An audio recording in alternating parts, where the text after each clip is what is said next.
Hi, everybody. This is Silvio Canto in Dallas, Texas on Tuesday, February the 19th, and welcome to our video commentary. Well, you have probably heard more about the 25th Amendment this last week than you did for the last 50 years. The 25th Amendment was passed in 1967, and it was a very smart thing that was done back then.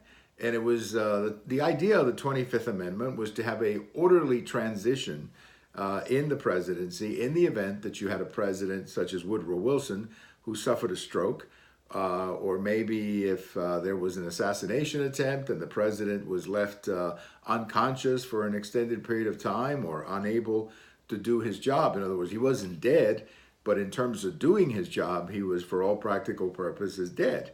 And the idea of the 25th Amendment is to have an orderly process. So you had a system, you had a process so that you could pass the presidency to another person if a number of people concluded that the current president simply couldn't do his job any longer. It was a very good idea, and it became the law or a constitutional amendment in 1967. Well, over the last week, the 25th Amendment came into the conversation again.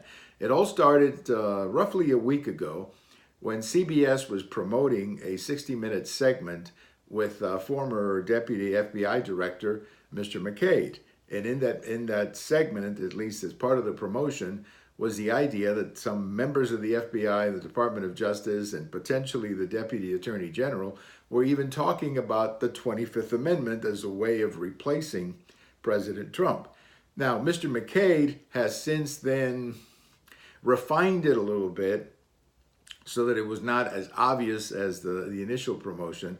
But the whole idea of members of the bureaucracy, FBI or Department of Justice, even talking about the 25th Amendment, the whole point of this is extremely troubling. And I think that somebody needs to go before the Senate and explain exactly what the heck they were thinking. And I believe that's going to happen because Senator Graham is going to call him in for an interview. Look, the 25th Amendment is not about politics. If you don't like the President of the United States, you have one choice. You can work to defeat that person in the next election. Simple as that. We do not remove our presidents by making up reasons or trying to organize a bureaucratic coup against them. That's not how we do it. We do it through elections. And if you don't like Trump, fine. Look, there's an election in 2020.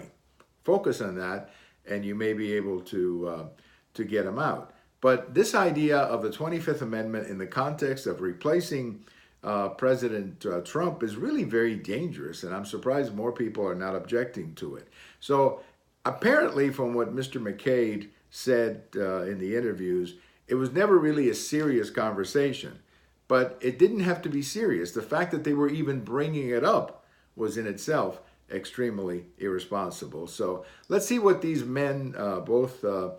McCabe and Deputy Attorney General, say when they go before the Senate committee, because I think they owe the country an explanation as to what exactly they were thinking of and who else may have been involved in these conversations. So we'll see how that turns out. But the 25th Amendment is very clearly it was very thoughtful and very clear, had nothing to do with politics. It was simply a way of creating a transition to a presidency in the event that the elected president was incapable of doing his job because of a mental problem or perhaps an assassination attempt or something like that, a stroke or whatever it may be. So thank you for watching. We have all of these on YouTube, on Twitter, and on my blog.